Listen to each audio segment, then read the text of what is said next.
Shana Tova. Not sure how to greet people for the Jewish New Year? Let's make it simple. Rosh Hashanah is the Jewish New Year, a time of reflection, renewal, and blessing. But it's also the beginning of a 10-day season called the Days of Awe. Those 10 days run from Rosh Hashanah through Yom Kippur, the Day of Atonement. Hi, I'm Kochava. I'm a Jewish convert who's been helping people convert to Judaism since 2010 through my blog, buildingajewishlife.com. Rosh Hashanah sets the tone. Yom Kippur brings the season to its peak. And the days in between are for reflection, repairing relationships, and returning to what matters most. The Hebrew word for repentance, tshuva, actually means literally turning. So turn back and return to what matters most. That flow and ebb of the cycle is why the greetings can change a little bit depending on where we are in that cycle. The most common greeting you're going to see, and a solid choice, is to say Shana Tova. Shana Tova. It literally means a good year.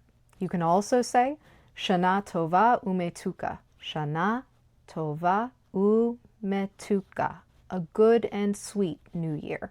A more traditional greeting you might hear from others is chatimah v'chatimah tova. Kativa v'chatimah tova. See, even I have a hard time with that one. May you be inscribed and sealed for good. That's a reference to the book of life that we say that Hashem opens and is inscribing people on Rosh Hashanah for the next year. And then we say that the book of life is sealed on Yom Kippur, when all the decisions are final. And then the fourth greeting of this period is Gmar chatimah tova. Gmar chatimah tova. A good final sealing.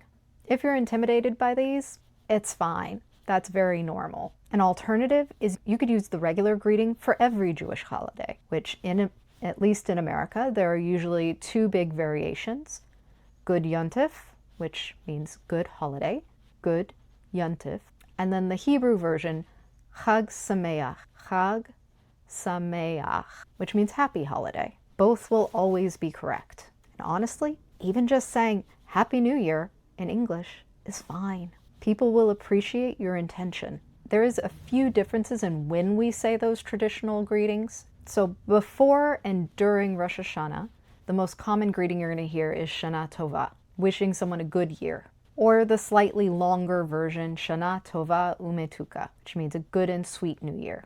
As we move through the days of awe and get closer to Yom Kippur, the greeting often shifts to Gmar chatimah tova, a good final sealing, referring to the hope that we're sealed for good in the book of life. Usually you'll want to save the Good Yontif and Chag Sameach for the day of the holiday itself, or like really close, but they're such handy fallbacks. If your mind suddenly goes blank, you can always reach into your back pocket for that. And I'll go ahead and warn you that if you're used to saying Good Shabbos or Shabbat Shalom to people, you will probably accidentally say that to them even though it is not Shabbat. And this happens to people who are converting, happens to people who are born Jewish, happens to people who've been living a Jewish life their whole lives. It is a very frequent joke that comes up when we accidentally say Good Shabbos to someone when we meant to say Chag Sameach. We all laugh about it. And it's perfectly normal. Everyone does it. Do not feel bad when that happens to you. Not if, when. Which gets to kind of my main point. Don't stress about the exact words. And you're probably going to get them wrong, and it's okay. You're not the only person who gets them wrong. The greetings are about connection, not perfection. Any warm wish is appreciated. No one's going to take away your Jew card or kick you out of a conversion program because you messed this up. So what do you think you're going to say this year? Drop it down in the comments because I'd love to hear it. And don't forget to subscribe for more practical ways to build a Jewish life you love. Chag Sameach and Shana Tova.